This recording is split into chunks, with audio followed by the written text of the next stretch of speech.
আসসালামু আলাইকুম। এই যে বিএনপি সালাউদ্দিন আহমেদ কথা বললেন, শুনুন তার কথাগুলো আগে। রাজনীতির অঙ্গনে পরিণত করতে চায় না। দ্বিতীয় কথা হলো যে বাংলাদেশে ইসলামী কোরআন সুন্নাহর বিপরীতে শরীয়ত বিরোধী কোনো আইন প্রণীত হবে না।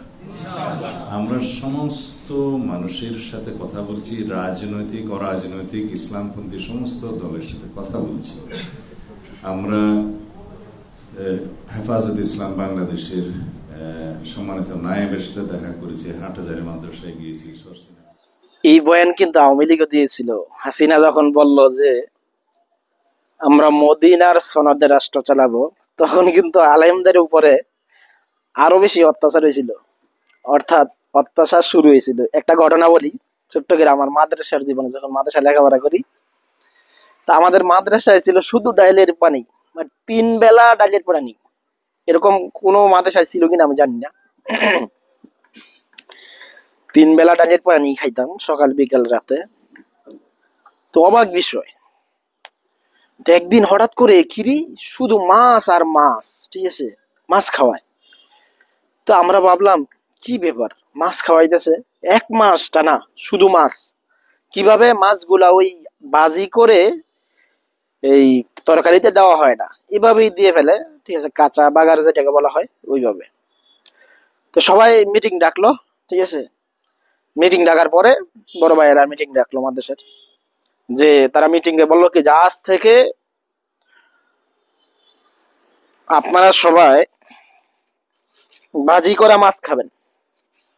এরকম মিটিং এর ভিতরে বললো যে যেই মাছগুলা খাইতেছেন সবার ভালো লাগে না মনে হয়, বাজি করা মাছ খাবেন। ও মা, ওই দিন বিকাল থেকেই মাছ বন্ধ। হায়রে কি হলো এগুলা! আমরা বললাম এতদিনই তো ভালো ছিল, এখন লম্বা বয়ান দিয়ে কি অবস্থা করলো এটা। তো অবস্থাটা হচ্ছে এরকম, যে ওরা যখন আকাম করবে তখন আপনাকে লম্বা লম্বা বয়ান দিবে, বলবে যে আমরা কোন শরীয়ত বিরোধী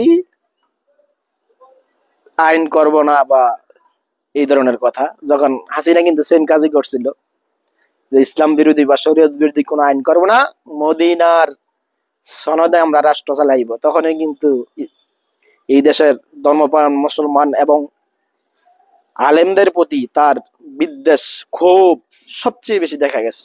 সুতরাং এই ফাসেক ধর্মনিরপেক্ষ কাফেরদেরকে আপনারা বিশ্বাস করবেন না, এরা মিথ্যাবাদী। আল্লাহ তাআলা পবিত্র কোরআনে বলেছেন যে ফাসেক,